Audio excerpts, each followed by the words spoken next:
ఏకంగా చదువుకు దూరం చేస్తూ పేదరికాన్ని పెంచి పోషిస్తున్నాడు చంద్రబాబు నాయుడు గారు. చంద్రబాబు మాటలు వింటా ఉంటే నాకు ఒక పిట్ట కథ గుర్తొస్తా ఉంది. వెనకటి రోజుల్లో చంద్ర అనే సోమరిపోతు ఉండేవాడంట.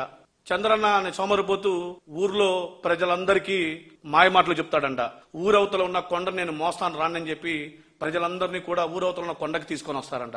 ప్రజలందరూ సోమరిపోతు చంద్రని నమ్మేసి ప్రజలందరూ ఊరవతల ఉన్న కొండ దగ్గరికి వస్తారంట.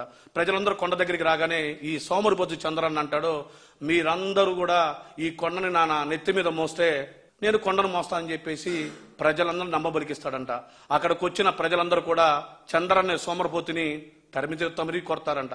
ఈ రోజు రాష్ట్రంలో ముఖ్యమంత్రి చంద్రబాబు నాయుడు గారి పరిస్థితి అదే విధంగా ఉంది. ఎందుకంటే రాష్ట్రంలో కూటమి ప్రభుత్వం అధికారంలోకి వచ్చిన తర్వాత సుమారు 18 నెలలు అవుతా ఉంది.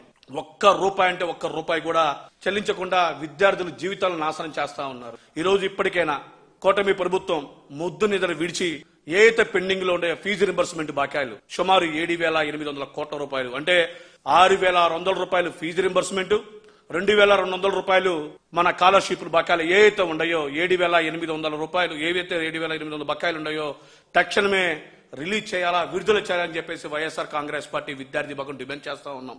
ఈ రోజు మనం చూసుకున్నట్లయితే అధికారంలోకి వచ్చిన తర్వాత విద్యార్థుల పరిస్థితి ఎలా ఉందంటే సుమారు 12 నుంచి 13 లక్షల మంది విద్యార్థులు చదువుకునే వాళ్ళు పాస్ అయితే బయటికి వెళ్లారు. ఓ పక్క ఉద్యోగాలు లేవు, ఉద్యోగాలకు వెళ్తే సర్టిఫికేట్లు అడుగుతున్నారు. సర్టిఫికేట్ల కోసం కాలేజీకి వెళ్తే లక్షల రూపాయల పెండింగ్లు ఉన్న స్కాలర్షిప్లు కడితే గానీ సర్టిఫికేట్లు వేయమంటున్నారు ఈ రోజు కాలేజీ యాజమాన్యాలు.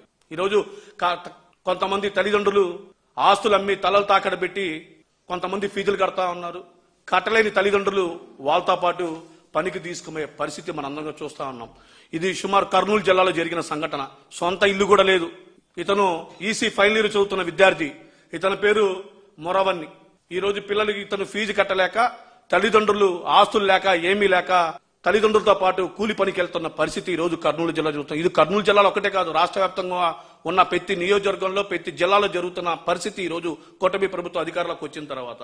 అంతేకాదు మరోవైపు రాష్ట్రంలో ఎన్నడూ లేని విధంగా తొలిసారిగా ప్రైవేట్ యాజమాన్యాలు కూడా తమ కాలేజీలు నడపలేమంటూ ఈ రోడ్లెక్కేసే పరిస్థితి మనందరికి కనపడతానే ఉంది. ఈ రోజు ప్రశ్నించడానికే పుట్టిన పవన్ కళ్యాణ్ గారు సుమారు 18 నెలలతో ఉంది.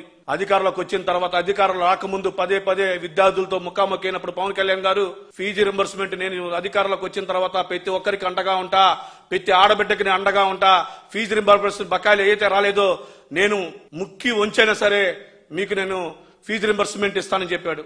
ఈ రోజు సుమారు 18 నెలలు అవుతా ఉంది ఉప ముఖ్యమంత్రి అయ్యి సపరేట్ ఫ్లైట్లలోనూ తన ఆస్తులు కాపాడుకోవడం తప్ప ఎక్కడ కూడా విద్యార్థుల గురించి కానీ ప్రజల గురించి ప్రశ్నించిన పాపాన ఎక్కడా పోలేదు.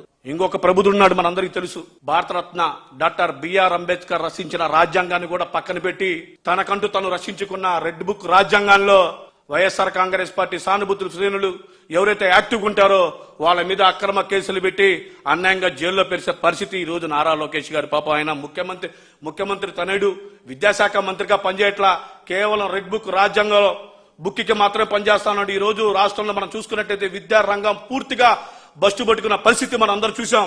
అయ్యా నారా లోకేష్ గారు ఇప్పటికైనా నువ్వు ముద్దు నిద్ర విడిచి పెండింగ్ లో ఉన్న ఫీజు రింబర్స్ బాకీలు వెంటనే విడుదల చేయాలని చెప్పేసి ఈ రోజు వైఎస్ఆర్ కాంగ్రెస్ పార్టీ విద్యార్థి భాగం తరఫున మేము డిమాండ్ చేస్తా ఉన్నాం.